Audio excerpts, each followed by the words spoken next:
کامیابی ملی۔ غزوہ احد میں بھی اس شخص نے دونوں طرف ڈیپ ڈپریشنز بنا دیے، مطلب کہ گڑھے کھود دیے۔ اس نے یہ اس لیے کیا کہ اس سے مسلمانوں کو نقصان ہو، اور ہوا بھی ایسا۔ ان گڑھوں کی وجہ سے مسلمانوں نے وہاں بہت نقصان بھی اٹھایا، کیونکہ ان کو پتہ نہیں ہوتا تھا اور اس میں وہ گر جاتے۔ ابو عامر نے جنگ کی شروعات میں اپنی قوم کے پاس جا کر کہا کہ تم لوگ میری مدد کرو، اور مکہ سے جو لوگ آئے ہیں نا، محمد صلی اللہ علیہ وسلم، ان کو چھوڑ دو، ہم تو مدینہ کے لوگ ہیں، ہم مل کر حکومت بنائیں گے۔ مگر انہوں نے اس کی بات بالکل نہ مانی اور کہنے لگے، اے اللہ کے دشمن، اللہ تو تمہیں برباد کریں گے۔ اس کو بہت برا بھلا کہا۔ وہ یہ کہہ کر وہاں سے چلا گیا کہ میرے بعد میری قوم تو اور بگڑ گئی۔ نبی کریم صلی اللہ علیہ وآلہ وسلم نے اس کے فرار ہونے سے پہلے اسے سمجھایا، اس کو اللہ کے وحدانیت کے بارے میں بتایا، اس کو سمجھایا کہ یہ قرآن اللہ کی طرف سے ہے، اسے سنایا، اس کو سمجھایا، اس کو جنت کے بارے میں بتایا، اللہ کی نافرمانی سے روکا۔ لیکن اس نے نبی کریم صلی اللہ علیہ وسلم کی بات بھی نہ مانی اور بہت بدتمیزی کی آپ صلی اللہ علیہ وآلہ وسلم کے ساتھ۔ پھر نبی کریم صلی اللہ علیہ وسلم نے فرمایا کہ اس کو دیس میں آنے کا موقع ہی نہ ملے۔ وہ چلا گیا۔ اس نے جب دیکھا کہ ہر طرف اسلام پھیل رہا ہے اور لوگ ایک دم کوانٹٹی میں، بہت ساری تعداد میں اسلام میں داخل ہوتے جا رہے ہیں، پھر وہ گیا ہرقل کے پاس۔ وہ کون تھا؟ وہ تھا رومن امپائر کا کنگ، یعنی کہ روم کا بادشاہ۔ اس وقت کا سپر پاور روم تھا۔ اپنے ذہن میں یہ بات رکھیے گا کہ سپر پاور صرف اور صرف اللہ تعالیٰ ہے، اور حاکمیت اعلیٰ صرف اور صرف اللہ تعالیٰ کی ہے۔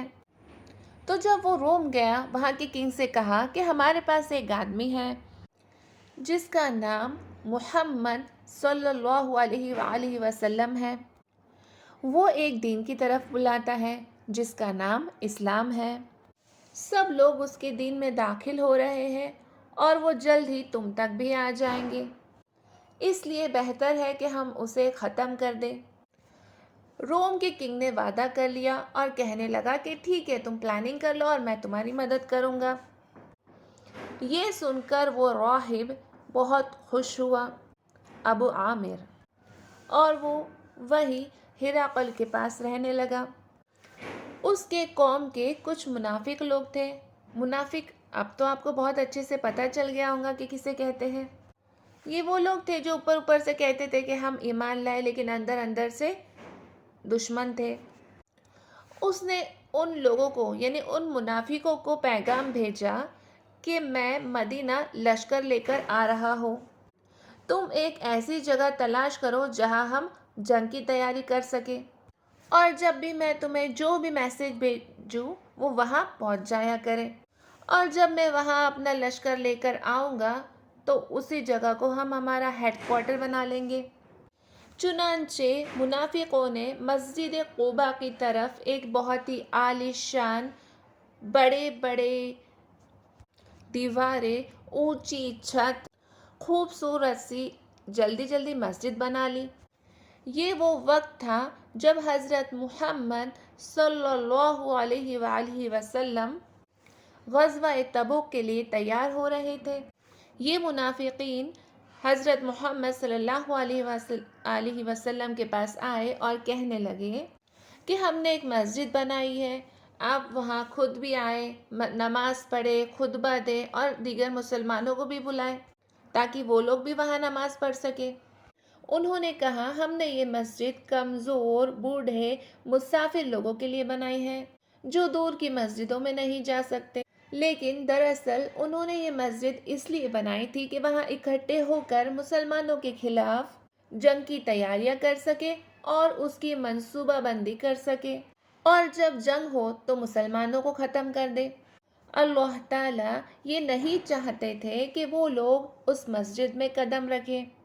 ہمارے نبی نے ان سے کہا کہ ابھی تو ہم جہاد کے لیے جا رہے ہیں صلی اللہ علیہ وسلم، اگر اللہ نے چاہا تو واپس آ کر ہم وہاں نماز پڑھ لیں گے۔ حضرت محمد صلی اللہ علیہ وآلہ وسلم جب غزوہ تبوک سے فارغ ہوئے اور ابھی مدینہ پہنچنے میں 1 دن یا اس سے کم عرصہ رہ گیا تھا تو اللہ تعالیٰ نے ایک فرشتے کو بھیجا، اور وہ فرشتے کون تھے؟ جبریل امین تھے۔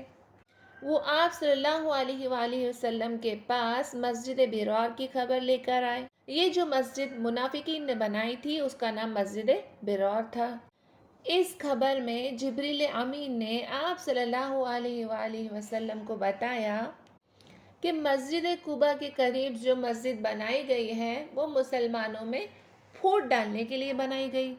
ان لوگوں کا مقصد لڑائی کرانا ہے، اور ایسی مساجد اللہ تعالیٰ کو بالکل پسند نہیں۔ آپ وہاں بالکل نہ جائیے گا اور نماز بھی نہ پڑھیے وہاں پہ۔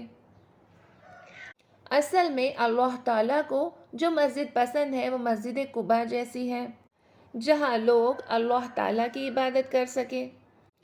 جب حضرت محمد صلی اللہ علیہ وآلہ وسلم کو اس بات کا پتہ چلا تو انہوں نے صحابہ کی ایک ٹیم بنائی اور انہیں کہا کہ آپ لوگ آگے جائیے اور آپ صلی اللہ علیہ وآلہ وسلم سے پہلے، یعنی ان کے وہاں تشریف لانے سے پہلے، اس مسجد کو ختم کر ڈالے۔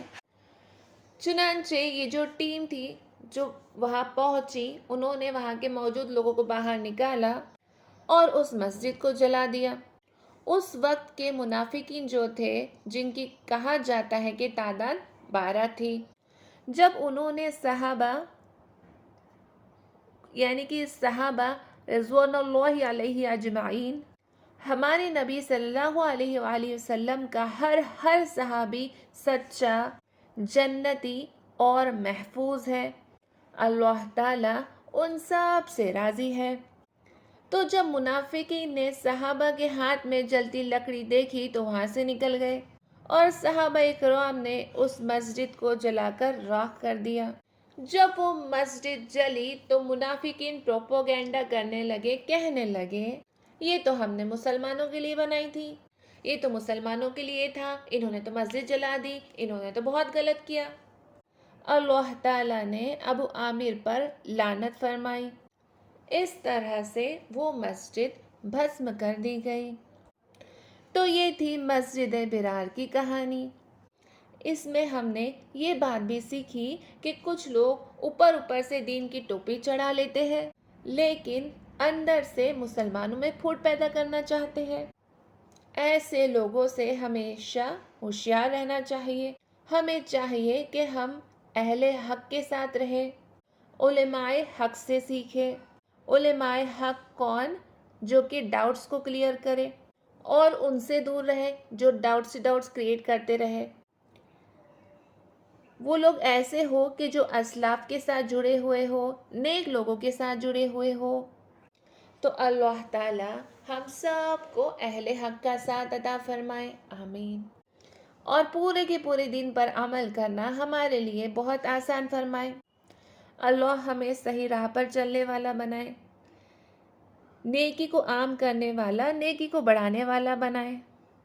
اور انشاءاللہ ہم نوٹ ڈاؤن بھی کر رہے ہوں گے، اور ہم اس پہ عمل کریں گے، دھیان سے نوٹ ڈاؤن کریں گے، اور اللہ ہمیں ہدایت دے کہ ہم پورے کے پورے دین پر عمل کرنے والے بن جائیں۔ السلام علیکم ورحمۃ اللہ وبرکاتہ۔